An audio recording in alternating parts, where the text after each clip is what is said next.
High, কেমন আছেন সবাই? আশা করি সবাই খুব খুব ভালো আছেন।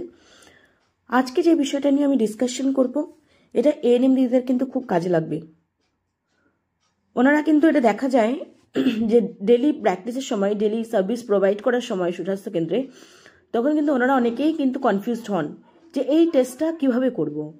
হয়তো ব্লক থেকে আপনাদের জানিয়ে দিয়েছে যে আপনি এই টেস্টটা করুন, এভাবে টেস্ট করুন, যেটা জেস্টেশনাল ডায়াবেটিস মেলাইটাস আইডেন্টিফাইয়ের জন্য অ্যাপ্লিকেবল, কিন্তু আপনি ঠিক করে জানেন না যে এই টেস্টটা আদতে কী করে করতে হয়।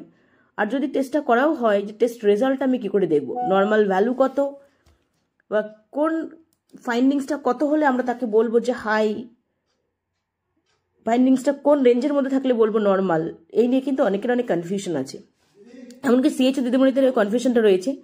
তাই এএনএম দিদিমণি এবং সিএইচও দিদিমণি উভয়ের জন্য কিন্তু এটা ইম্পর্টেন্ট, স্পেশালি এএনএম দিদিমণিদের জন্য, কেননা ওনারা এই কাজটা কিন্তু রেগুলার করেন। তাই আজকে সবার কনফিউশন ক্লিয়ার করে দেওয়ার জন্য এই ভিডিওটা। আমি আবারও মডিউলটা ধরেই আমি আপনাদের ডিসকাশন করছি, আপনারা কাইন্ডলি একবার দেখে নিন, তাহলে দেখবেন সারা জীবনের জন্যই কনফিউশনটা পুরো ক্লিয়ার হয়ে যাবে।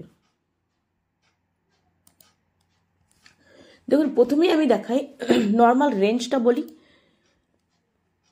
তাহলেই দেখবেন আপনাদের টেস্ট করার পর আর কনফিউশন থাকবে না।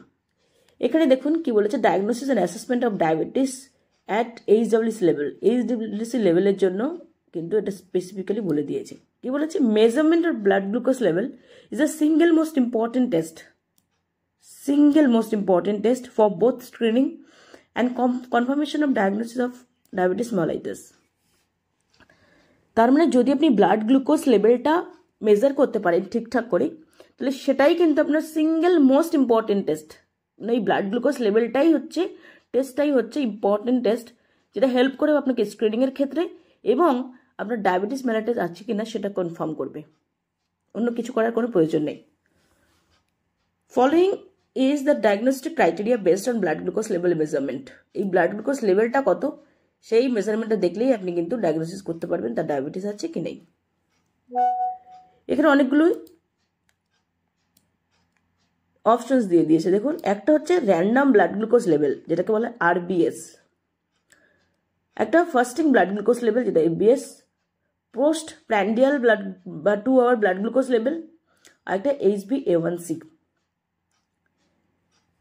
কোনটার ক্ষেত্রে কি নর্মাল রেঞ্জ, কোনটার ক্ষেত্রে কোন ভ্যালুটা এলে বলবো ইম্পেয়ার্ড ব্লাড গ্লুকোজ টলারেন্স অথবা প্রি ডায়াবেটিস কাকে বলবো, আর কোনটাতে আপনি কনফার্ম করতে পারবেন যে হ্যাঁ তার ডায়াবেটিস মেলাইটাস রয়েছে। যদি কিনা আরবিএস ধরি, আরবিএস যদি টেস্ট করতে চাই, তাহলে সেক্ষেত্রে কী হবে বলুন। আরবিএসের ক্ষেত্রে র্যান্ডম, মানে আপনি কখন খেয়ে এলো না এলো আপনার দেখার দরকার নেই। আপনি জাস্ট পেশেন্টটাকে পেলেন, বা আপনি যদি মাকে বলা হয় মাকে পেলেন, যাকেই হোক না কেন, যে মানুষটাকে পেলেন, আপনি তার কিচ্ছু না জেনে তার জাস্ট টেস্টটা করলেন। আপনার কাছে যে সিবিজি মেশিনটা আছে সেই দিয়ে আপনি টেস্ট করলেন। এটা কিন্তু সিবিজি মেশিনের গল্পটাই বলছে, কোনো ল্যাব টেস্টের গল্প নয়। এটা সিবিজি মেশিন দিয়ে যে টেস্ট করা হয় সুস্বাস্থ্য কেন্দ্রে বা হেলথ ওয়েলনেস সেন্টারে, সেটার কথাই বলা হচ্ছে। মানুষটা এলো, আপনি তাকে চেক করলেন। যদি আপনি দেখতে পান তার 200 বা তার বেশি এসছে ফাইন্ডিংসটা, আর তার সাথে তার ডায়াবেটিসের সিমটম রয়েছে, সে বলছে বারবার করে আমার বাথরুম যেতে হয়, ইউরিন পায়, তার সাথে কেউ আবার কনফার্ম করে বলতে পারবে যে আমি ইউরিন করার পর দেখেছি ওখানে, আগেকার মানুষগুলো বেশি বলতে পারতো, এখন যেহেতু বাথরুম ইউজ করে অনেক সময় বলা যায় না, তাও মানুষ বলতো বাথরুম করলে দেখা গেছে সেখানে পিঁপড়ে এসে ভর্তি হয়ে গেছে, আমি অনেক রোগা হয়ে যাচ্ছি, এরকম অনেকগুলো সিমটমস থাকে যেটা কিন্তু ওরা বলতে পারে। সেই সিমটমস বললো, তার সাথে আপনি দেখলেন তার র্যান্ডাম ব্লাড সুগার লেভেলটা হচ্ছে 200 অথবা তার বেশি। এটা হলে আপনি কনফার্ম করতে পারবেন যে সেই মানুষটার ডায়াবেটিস রয়েছে। এবার যদি ফাস্টিং ব্লাড গ্লুকোজ এর কথা বলি, একদম পুরো খালি পেট, কিচ্ছু খায়নি, সেই মানুষটাকে যদি সেটা হয়, নর্মাল হচ্ছে 70 থেকে 110 mg/dl। আর যদি 110 থেকে 125 এর মধ্যে থাকে, তাহলে আপনি তাকে কনসিয়াস হতে হবে, তাকে আপনি অ্যাভয়েড করুন। বলুন আপনি কিন্তু প্রি ডায়াবেটিক লেভেলে কিন্তু রয়েছেন, তার মানে আপনাকে কনসিয়াস থাকতে হবে।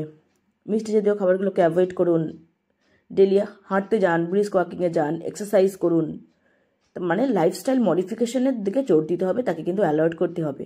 তাকে বলতে হবে 1 মাস পরে বা 15 days পরে আপনি যেন আবার একবার চেক করে নেবেন। এটা কিন্তু তাকে বলতে হবে, তাকে অ্যালার্ট করতে হবে, তাকে লাইফস্টাইল মডিফিকেশনের দিকে জোর দিতে হবে, তাকে হেলথ এডুকেশন দিতে হবে 110 থেকে 125-এর মধ্যে এলে। আর যদি 70 থেকে 110-এর মধ্যে থাকে তাহলে নর্মাল। যদি আপনার ওই সিবিজি মেশিনে 126 বা তার বেশি হয় তাহলে বুঝতে হবে তার কিন্তু ডায়াবেটিস রয়েছে, ডায়াবেটিস মেলাইটাস হচ্ছে কনফার্ম। এবার পোস্টপ্র্যান্ডিয়াল, যেটাকে 2 আওয়ার ব্লাড সুগার লেভেল বলা হয়। নর্মাল রেঞ্জ কত? 2 আওয়ার মানে আপনি সে খেলো, খাওয়া শেষ, তারপর থেকে 2 ঘন্টা পর, 2 আওয়ার পর আপনি এক্স্যাক্টলি 2 আওয়ার পর আপনি চেক করলেন। যদি এক্স্যাক্টলি 2 আওয়ার পর চেক করে দেখা যায় যে তার 140-এর কম আছে তাহলে it's okay, normal.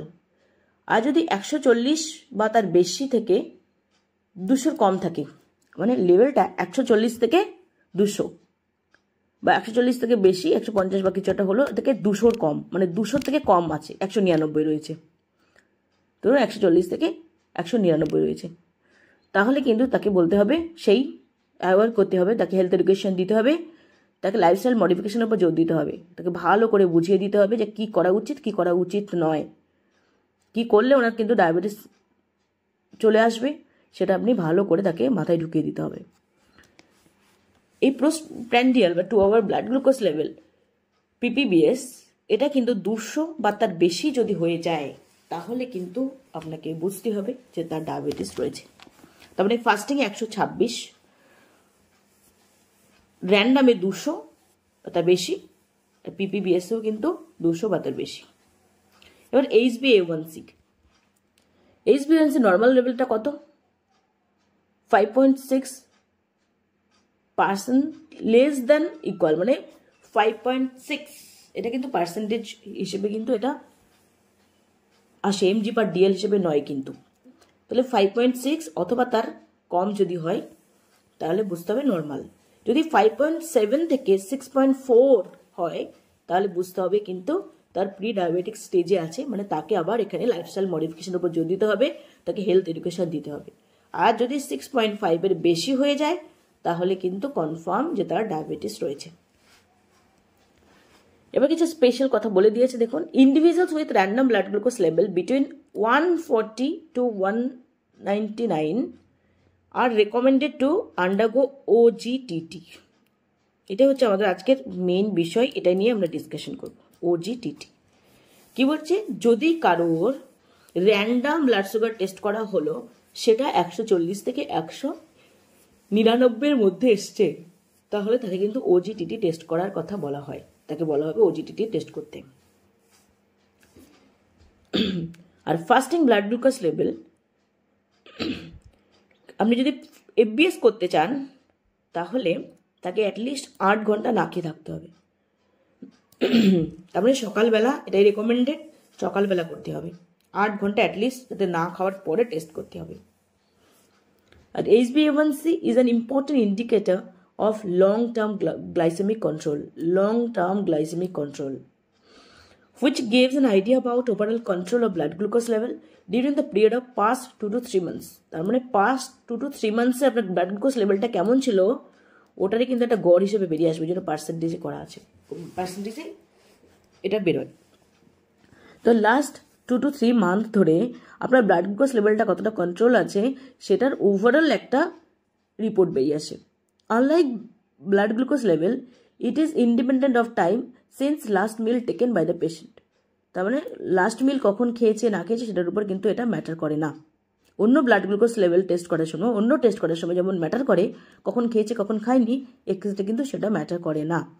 This test is available of community health centre, district hospital level and should be done for every patient at least 2 times by year। তার মানে প্রত্যেকটা পেশেন্টের ক্ষেত্রে কিন্তু বছরে অন্তত 2 বার এই টেস্টটা করা উচিত। এটা কিন্তু CHO দিদিমণিরা ভালো করে শুনে রাখুন। HbA1c এটা কিন্তু ইয়ারলি অ্যাটলিস্ট 2 times করা উচিত।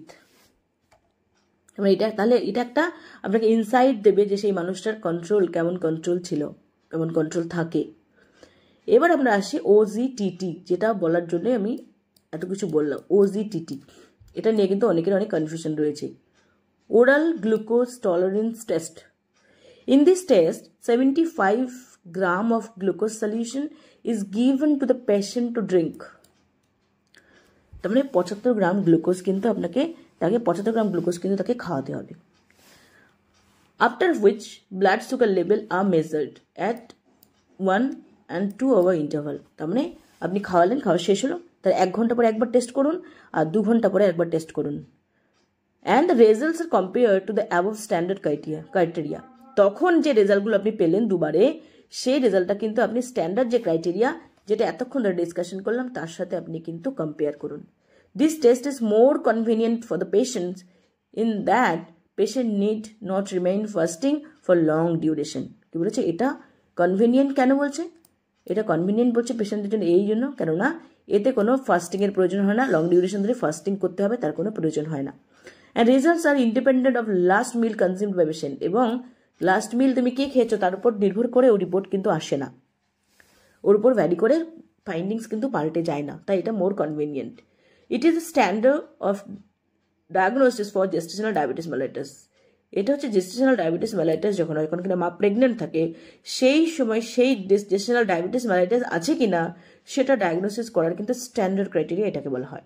ওজিটিটি টেস্টটা হচ্ছে জেস্টেশনাল ডায়াবেটিস মেলাইটাস আছে কিনা সেটা ডায়াগনোসিস করার ক্ষেত্রে মানে golden criteria, means golden test বলা যেতে পারে, স্ট্যান্ডার্ড টেস্ট। মানে এটা দিয়েই কিন্তু জেস্টেশনাল ডায়াবেটিস মেলাইটাসটা ডায়াগনোসিস করা হয়। এবার আমরা আসি ট্রিটমেন্ট গোলস। তোর management of diabetes at HWC level, সেক্ষেত্রে আমাদের ট্রিটমেন্ট গোল কি হওয়া উচিত? গোল হওয়া উচিত হাইপোগ্লাইসেমিয়া রিলেটেড, সে বোথের ক্ষেত্রে টাইপ 1 টাইপ 2 দুটোর ক্ষেত্রেই হাইপারগ্লাইসেমিয়া রিলেটেড যে সিমটমসগুলো আছে সেগুলোকে এলিমিনেট করা, 1 নম্বর। 2 নম্বর, reduce or eliminate the long term microvascular and macrovascular complications of diabetes mellitus. ছোট ছোট যে ব্লাড ভেসেলসগুলো আছে মাইক্রো, আর বড় বড় যে ব্লাড ভেসেলসগুলো আছে ম্যাক্রো, এগুলো রিলেটেড যে কমপ্লিকেশনসগুলো অ্যারাইজ করে, লং টার্ম মাইক্রোভাস্কুলার এবং ম্যাক্রোভাস্কুলার কমপ্লিকেশন যে অ্যারাইজ করে ডায়াবেটিস মেলাইটাসের ক্ষেত্রে, সেটা রিডিউস করা অথবা কমপ্লিটলি এলিমিনেট করা উদ্দেশ্য। Allow the patients to achieve normal lifestyle as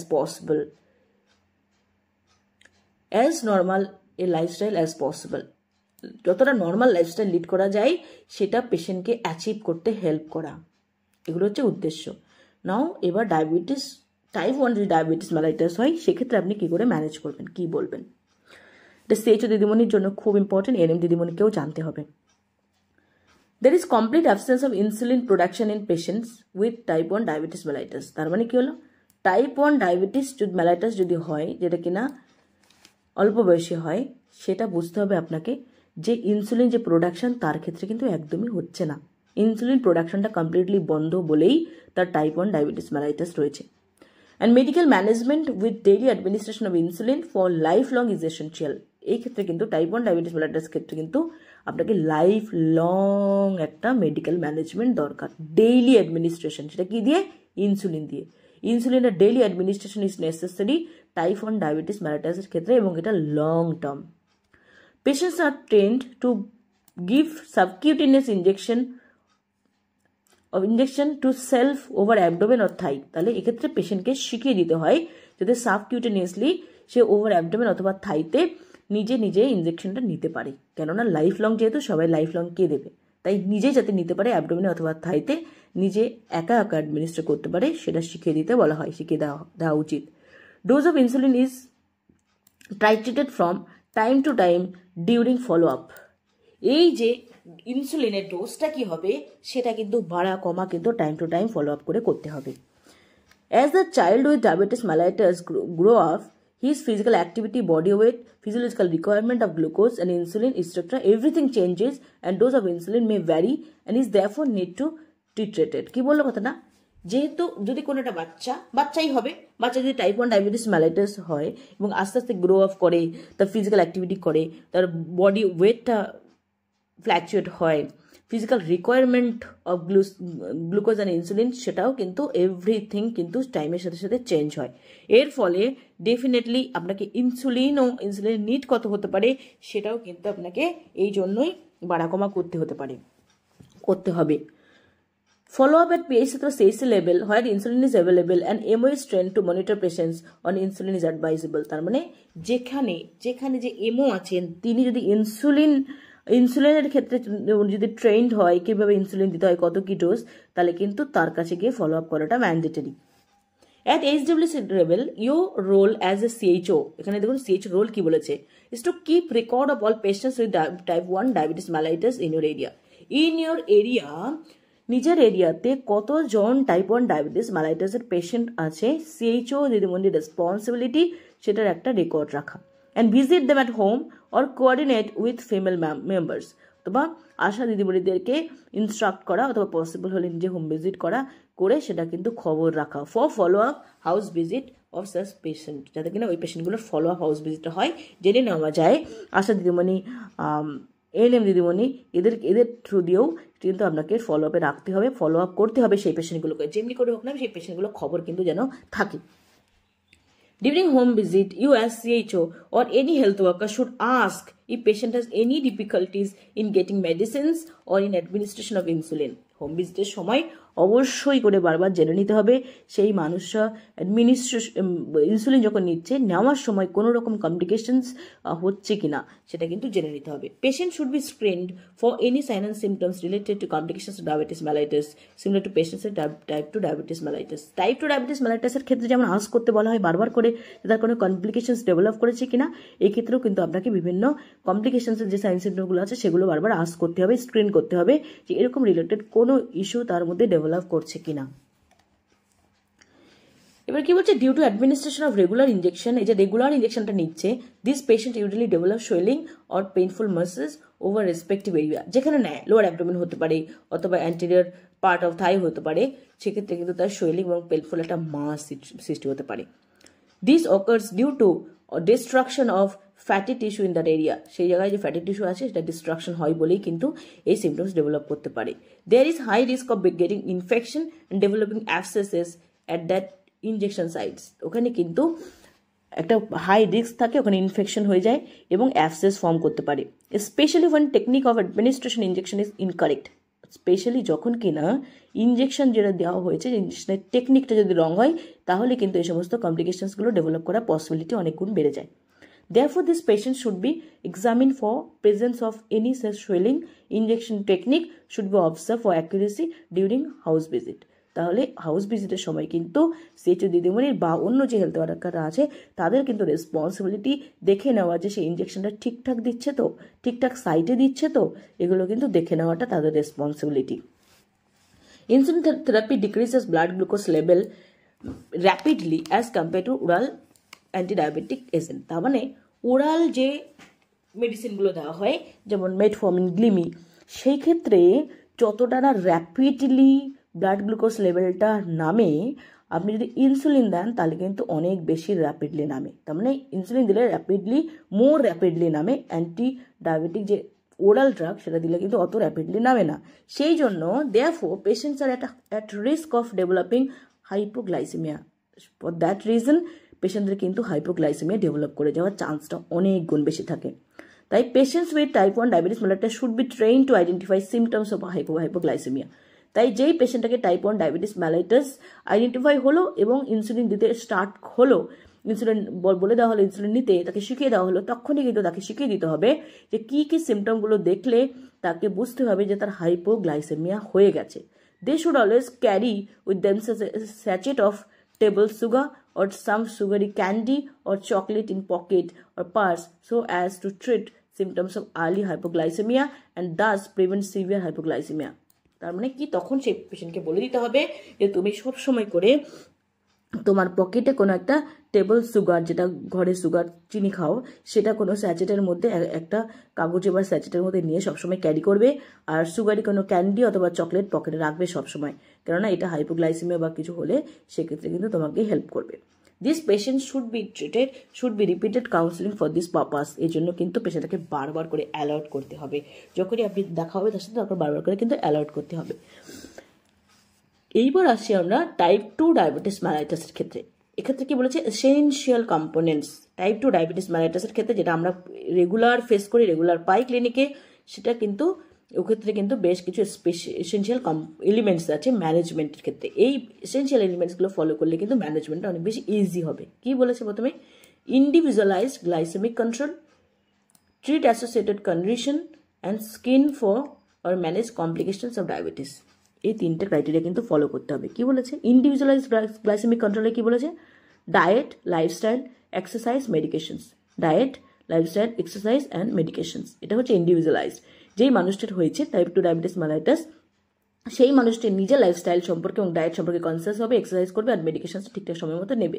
R treat associated conditions, তার মানে ওই ডায়াবেটিক পেশেন্টের কিন্তু ডিসলিপিডিমিয়া থাকতে পারে, হাইপার টেনশন এবং ওবেসিটি, এগুলো কিন্তু ডেভেলপ করতে পারে, সেগুলোকেও ট্রিট করতে হবে। যদি ম্যানেজ করতে হয় কমপ্লিটলি, তাহলে সেই মানুষটিকে নিজেকে ডায়েট মেনটেন করতে হবে, লাইফস্টাইল নিউট্রিশনের দিকে জোর দিতে হবে, এক্সারসাইজ করতে হবে, মেডিকেশনস নিতে হবে ঠিক সময় মতো। আর তার সাথে তার ডিসলিপিডিমিয়া যদি থাকে, হাইপার টেনশন থাকে, ওবেসিটি থাকে, সেটাকে প্রপারলি ট্রিট করতে হবে। আর কি বলেছে? Screen for or manage complications diabetes. ডায়াবেটিসের কমপ্লিকেশনস কিছু ডেভেলপ করেছে কিনা সেটা স্ক্রিন করতে হবে। যেমন রেটিনোপ্যাথি আছে কিনা, চোখে দেখতে পায় না ঠিক করে, রেটিনোপ্যাথি রয়েছে কিনা, নেফ্রোপ্যাথি রয়েছে কিনা, নিউরোপ্যাথি রয়েছে কিনা, কার্ডিওভাস্কুলার অন্যান্য ডিজিজ ডেভেলপ করেছে না, আদার কি কমপ্লিকেশনস আছে সেগুলোকে স্ক্রিন করতে হবে এবং সেগুলো রিলেটেড কমপ্লিকেশনসগুলোকে কিন্তু ম্যানেজ করতে হবে। তবেই প্রপারলি টাইপ 2 ডায়াবেটিস মেলাইটাসটাকে ম্যানেজ করা পসিবল হবে। ডায়েট অ্যান্ড লাইফস্টাইল যদি বলা হয় তাহলে কি? Dietary control of intake of সুগারের ইনটেকটাকে কিন্তু একদম কন্ট্রোল করতে হবে, এটা মোস্ট ইম্পর্টেন্ট পার্ট। এমও যিনি কিনা পিএসসি অথবা সিএসসি আছে, should evaluate and prepare a meal plan for every patient. তার উচিত কিন্তু প্রত্যেকটা পেশেন্টের জন্য একটা মিল প্ল্যান প্রিপেয়ার করে দেওয়া। Our real role is to encourage patient to follow up this plan. তার মানে এমও একটা সুন্দর করে মিল প্ল্যান বানিয়ে দেবে সেই পেশেন্টটির জন্য। আর সিএইচও দিদিমণির রোল হবে কি? সেই মিল প্ল্যানটা যাতে ফলো করে সে ব্যাপারে তাকে এনকারেজ করা। Let patient share with you, সেই পেশেন্টকে বলতে হবে আপনাকে যেটা দিল সেটা আমাদের সাথে শেয়ার করুন, দেখি কি দিয়েছে, দেন আপনি তাকে এনকারেজ করুন। Difficulties if any and communicate with this, এবং যদি কোনো ডিফিকাল্টি ফেস করে মিল প্ল্যানটা ফলো করতে বা অসুবিধা হয়, এমওর সাথে সিএইচও দিদিমণিরা যোগাযোগ করবে, করে যাতে মিল প্ল্যানটা মডিফাই করে নেওয়া যায় সেটা দেখবেন। কিন্তু মিল প্ল্যানটা করে দেবেন কি? একজন এমও। না, হোয়াট শুড ইউ আস্ক? কি আস্ক করা উচিত আপনার? সিএইচও দিদিমণি যিনি আছেন তার কি আস্ক করা উচিত পেশেন্টটিকে? Ask for history of any addictions such as smoking, chewing tobacco, alcohol abuse. Alcohol abuse এর হিস্ট্রি আছে কিনা, টোবাকো খাই কিনা, স্মোকিং এর হিস্ট্রি আছে কিনা, এটা জেনে নিন। Ask history of food habits such as timing of food, daily consumption of food. কখন খাবারটা খায়, কি ধরনের খাবার খায় সেটা আস্ক করুন। Ask for history related to sleeping pattern, সে ঘুম ঠিকঠাক করে হয় কিনা, কখন ঘুমায়, কি আর ঘুমায়, সে কীভাবে ঘুমায়, সেটা কিন্তু আপনি একবার আস্ক করুন। Now what should you advise? আপনার কি অ্যাডভাইস করা উচিত regarding diet? Advise and help patient to quit smoking, alcohol abuse, refer to tobacco cessation centre as indicated. সে পেশেন্টের যদি স্মোকিংয়ের হিস্ট্রি থাকে, অ্যালকোহল হিস্ট্রি থাকে, তাকে টোবাকো সাজেশন সেন্টারে আপনি পাঠান। Advise patient to take small frequent meal instead of 2 large meal per day. 2 large meal per day না দিয়ে তাকে অ্যাডভাইস করুন, তাকে বলুন ছোটো ছোটো ফ্রিকোয়েন্ট মিল যেন সে নেয়। Encourage daily intake of seasonal fruits, vegetables as available to patient. সেই পেশেন্টের কাছে যেগুলো অ্যাভেলেবিলিটি আছে তার সেটার উপর ডিপেন্ড করে সিজনাল ফ্রুটস অ্যান্ড ভেজিটেবল যাতে সে ইনটেক করে সে ব্যাপারে তাকে এনকারেজ করুন। Avoid junk food, specially fried package food. যে ফুড আছে শুধু ফ্রাইড নয়, প্যাকেজ ফুডটাকে অ্যাভয়েড করা সত্যি এমনি উচিত, জাঙ্ক ফুডটাকে অ্যাভয়েড করা। Avoid salty foods, added salt to food and prefer low salt diet যাতে কিনা সল্টি ফুডকে অ্যাভয়েড করে এবং খাবারের সাথে এক্সট্রা করে সল্ট অ্যাড করে সেটা যেন অ্যাভয়েড করা হয়, এটা আপনি তাকে বোঝান। And advise to avoid stress, avoid long working hours আর স্ট্রেনাস অ্যাক্টিভিটি। ওকে বলুন বেশি স্ট্রেস নিতে না, বেশি টেনশন নিতে না, লং আওয়ার্স ধরে যে অ্যাক্টিভিটি, স্ট্রেনাস অ্যাক্টিভিটি সেটা যাতে সে না করে। এগুলো গেল ডায়েটের উপর। এবার আসছি আমরা exercise. Exercise directly helps to use excessive blood sugar and improve effectiveness of insulin. কি বলেছে? এক্সারসাইজ যদি করুন আপনার শরীরে যে ব্লাড গ্লুকোজ লেভেল যে এক্সেসিভ হয়ে গেছে সেটা কিন্তু কাজে লেগে যায়, ডিরেক্টলি কাজে লেগে যায়, আর এর ফলে ইনসুলিনের যে এফেক্টিভনেসটা সেটাও কিন্তু অনেক ইম্প্রুভ হয়। Therefore, lower dose of medicines or injection insulin is required to control blood glucose level. এই জন্য lower dose of medicines or insulin is required to control blood glucose level. তাহলে কি হয়, আপনার মেডিসিনের অল্প ডোজের প্রয়োজন হবে, ইনসুলিনের অল্প ডোজের প্রয়োজন হবে ব্লাড গ্লুকোজ লেভেলটা মেনটেন করতে, যদি আপনি এক্সারসাইজটা করেন। It also help to lose weight and is associated with decreased risk of cardiovascular disease. এবং এটা কি করবে, আপনাকে একটা ওয়েট লুজ করতে হেল্প করবে, আর কার্ডিওভাস্কুলার ডিজিজ ডেভেলপ করার যে রিস্ক সেটাও কিন্তু অনেকটা কমিয়ে দেবে। Therefore, plan for exercise should be made differently for each patient considering individual capacity and choice of patient. প্রত্যেকটা পেশেন্টের চয়েস ডিফারেন্ট, তাদের ইন্ডিভিজুয়াল ক্যাপাসিটি ডিফারেন্ট, সেই জন্য সে কেমনভাবে এক্সারসাইজ করবে প্রত্যেকের ক্ষেত্রে কিন্তু তাদের প্ল্যান ডিফারেন্ট হতে পারে। Type of exercise that patients can do regularly is best exercise for the patient. যে ধরনের এক্সারসাইজটা সে রেগুলার করতে পারবে সেটাই কিন্তু ওর জন্য বেস্ট, কেননা regular continuity maintenance is very crucial. এই জন্য এমন এক্সারসাইজ চুজ করতে হবে না যেটা একদিন করে তারপরের দিন তার করতে ইচ্ছে করছে না, মানে জিমে যাওয়া একদিন করে তার করতে ভালো লাগছে না, এর কোনো মানে নেই। তাই এমন এক্সারসাইজ তাকে বলে দিতে হবে, এমন এক্সারসাইজ থেকে যেন চুজ করে যেটা ও রেগুলার করতে পারে। So, your role as CHO is to discuss various options with patients and advise and encourage him to do regular exercise. তাহলে CHO রেসপন্সিবিলিটি কি হবে, আপনি অনেকগুলো অপশনস তাকে দিন, সে যেটা মনে হবে যে সে রেগুলার করতে পারবে যেন সে সেটা কন্টিনিউ করে। Now what should you ask? Ask history of type and duration of routine work, whether moderate to heavy work or clerical job। আপনি তাকে আস্ক করুন তার কী ধরনের কাজ সে করে, সেটা কি হেভি ওয়ার্ক না মডারেট ওয়ার্ক, নাকি সে একদম সেডেন্টারি লাইফস্টাইল বসে বসে ক্লারিক্যাল কোনো জব করে। Assess overall lifestyle pattern, whether active আর সেডেন্টারি, তার লাইফস্টাইল প্যাটার্নটা আস্ক করুন, সে অ্যাক্টিভ লাইফ লিড করে না সেডেন্টারি লাইফ লিড করে, সেটা থেকে আস্ক করুন। Now what should you advice, তো আপনি কি অ্যাডভাইস করবেন? Advice patient to avoid sedentary lifestyle and encourage optimal physical activity every day, at least 30 minutes of brisk walking per day and 5 such days per week at least। তার মানে পার ডেতে 30 minute, এইভাবে কিন্তু আপনাকে 7 দিনের মধ্যে মিনিমাম 5 দিন আপনাকে করতেই হবে, অ্যাটলিস্ট 5 দিন, 30 minutes per day for 5 days at least। Exercising before bed time must be avoided. Bed টাইমে বেডে যাওয়ার আগে আপনার এক্সারসাইজ অ্যাভয়েড, দরকার নেই। Avoid exercise when feeling ill, যখন অসুস্থ ফিল করবে তখন যেন এক্সারসাইজ না করে। Stop exercise when symptoms if hypoglycaemia appear, হাইপোগ্লাইসেমিয়ার যে সিমটমগুলো সেগুলো যদি অ্যাপিয়ার করে তাহলে কিন্তু এক্সারসাইজ করার কোনো প্রয়োজন নেই, করবে না তখন। Patient with neuropathy should do not do exercise and require weight bearing extra pressure over feet. কি বললো, যদি কিনা পেশেন্টের নিউরোপ্যাথি থাকে তাহলে তাকে এক্সারসাইজ করতে নিষেধ করতে হবে, কেননা এক্সারসাইজ যদি করে তার কিন্তু এক্সট্রা ওয়েট বেরিং এবং এক্সট্রা একটা ওভার ফুটের উপর কিন্তু এক্সট্রা প্রেশার পড়ে, যেটা কিন্তু তার জন্য প্রবলেমেটিক হতে পারে।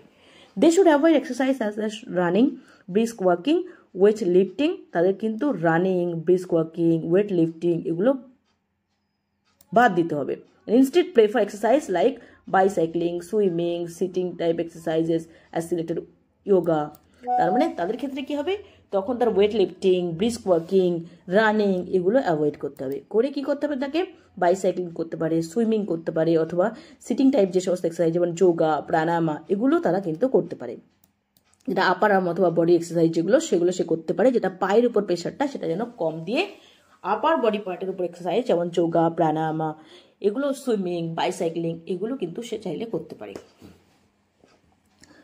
নাও এবার medicines or oral antidiabetic agents কি বলছে, antidiabetic medicines can not be prescribe by CHO. সিএইচওকে কিন্তু অ্যান্টিডায়াবেটিক মেডিসিনস প্রেসক্রাইব করা যাবে না, তিনি করতে পারবেন না।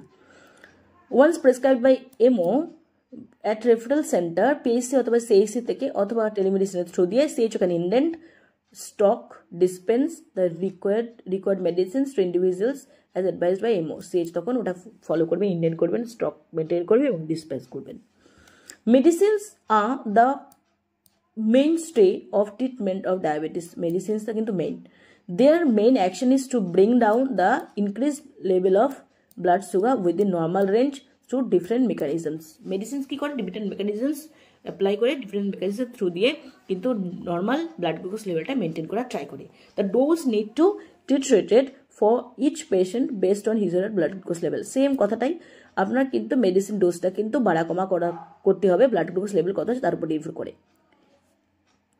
নাও মেডিসিনের কথা কি বলছে, metformin is drug of choice and mostly treatment is started with initial dose of metformin. Metformin দিয়ে mostly কিন্তু মেডিসিনটা স্টার্ট হয়, which is then titrated up to maximum dose gradually over few weeks. ওর মধ্যে একদম ম্যাক্সিমাম ডোজে কিন্তু ওকে convert করে নেওয়া হয়, মানে শিফট করে নেওয়া হয় অ্যাজ রিকোয়ার্ড, যদি প্রয়োজন পড়ে। When blood glucose level are not controlled with maximum dose of metformin, then second drug glimepiride is added with its initial dose. Glimepiride is then treated up if required. কি বললো? প্রথমে first choice হচ্ছে metformin, যদি দেখা গেলো metformin maximum dose দিয়ে কাজ হচ্ছে না, দেন গ্লিমিপিরাইড কিন্তু অ্যাড করা হয়, এটা কি ইনিশিয়াল ডোজ দেওয়া হয়, পরে যদি প্রয়োজন পরে রিকোয়ার্ড হয় তখন কিন্তু সেটাকে আবার বাড়ানো হয়। Some patients may need a third drug to be added, অনেক পেশেন্টের ক্ষেত্রে থার্ড ড্রাগ কিন্তু অ্যাড করার প্রয়োজন হয়। Few patients are poorly controlled when with maximum dose, অনেক ক্ষেত্রে মেন ড্রাগের ম্যাক্সিমাম ডোজ দিয়েও কিন্তু কিছু পেশেন্টের ক্ষেত্রে সেটা কন্ট্রোল করা যায় না, পুরলি কন্ট্রোল হয়। এবার আসি আমরা ড্রাগের কথায় আসি, এটা করলে আমাদের কমপ্লিট হয়ে যাবে। এটা কি বলেছে? ডোজ মেটফর্মিন যদি বলি, মেটফর্মিন ইনিশিয়াল ডোজ কিন্তু 500 mg টুয়াইস ডেইলি, ম্যাক্সিমাম হচ্ছে 2000 mg পার ডে, মিনস 1000 গ্রাম, যেটা আমরা অনেকেই দিয়ে থাকি 1 গ্রাম করে, 1000 mg 1 গ্রাম করে দিনে দুবার, 1 গ্রাম করে দিনে দুবার, 1000 mg করে দিনে দুবার ম্যাক্সিমাম, আর মিনিমাম হচ্ছে 500 mg করে দিনে দুবার। আর গ্লিমিপিরাইড ইনিশিয়াল কি 1 mg ওয়ান্স ডেইলি, আর ম্যাক্সিমাম 8 mg পার ডে, মানে 4 mg টুয়াইস ডেইলি, এভাবে কিন্তু ম্যাক্সিমাম ডোজ দেওয়া যেতে পারে। শিডিউল কি বলেছে? Divided into 2 or 3 times per day, taken after meal. Metformin কিন্তু আফটার মিল, ভালো করে একবার সবাই দেখে রাখো, মেটফর্মিন কিন্তু আফটার মিল। আর glimepiride once a day or divided into 2 dose, 2 ডোজে দেওয়া যেতে পারে অথবা ওয়ান্সও দেওয়া যেতে পারে। টেকেন 30 মিনিটস বিফোর মিল নেওয়ার কিন্তু 30 মিনিটস আগে, গ্লিমি কিন্তু আগে আর মেটফর্মিন কিন্তু পরে। মেকানিজম অ্যাকশন কি করছে? এর লিভারে যে গ্লুকোজ প্রোডাকশনটা সেটা কিন্তু ডিক্রিজ করে মেটফর্মিন। আর গ্লিমি কি করে? Stimulate pancreas to increase insulin production, এই ইনসুলিন প্রোডাকশনটা বাড়ায়, আর এটা কি করছে? গ্লুকোজটাকে প্রোডাকশনটা ডিক্রিজ করে গ্লুকোজের। বেনিফিট কি মেটফর্মিনের?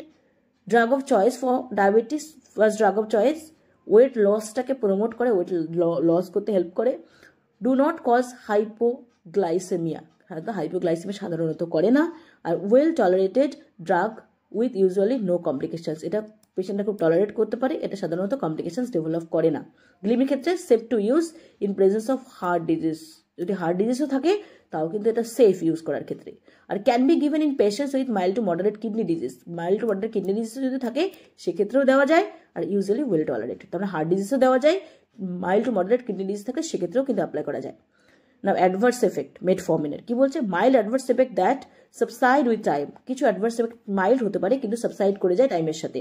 সেগুলো কি? Abdominal pain, anorexia, bloating, Nazia, metallic test, mild diarrhoea or tiredness, এগুলো ডেভেলপ করতে পারে, বাট সময়ের সাথে এটা চলে যায়। আর গ্লিমির ক্ষেত্রে কি বলছে? হাইপোগ্লাইসেমিয়া হতে পারে adverse effect, it is commonest side effect of this drug, commonest এটা হাইপোগ্লাইসেমিয়া হয়ে গেল।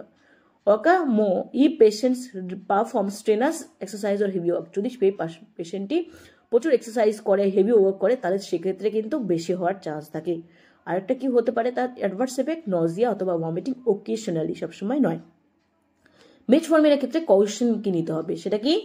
Two be avoided in patients with kidney disease when serum creatinine level is more than 1.5, যদি কিনা কারোর সিরাম ক্রিয়েটিনিন লেভেল 1.5 এর বেশি থাকে তাহলে কিন্তু সেই পেশেন্টকে মেটফর্মিন দেওয়া যাবে না। আর to be avoided in sick hospitalise patients with heart failure অথবা রেসপিরেটরি ফেলিওর, কোনো পেশেন্টের হার্ট ফেলিওর হয়ে গেছে, রেসপিরেটরি ফেলিওর হয়ে গেছে, hospitalise patient, sick hospitalise patient, সেক্ষেত্রে কিন্তু আপনাকে কোনোভাবে মেটফর্মিন দেওয়া যাবে না।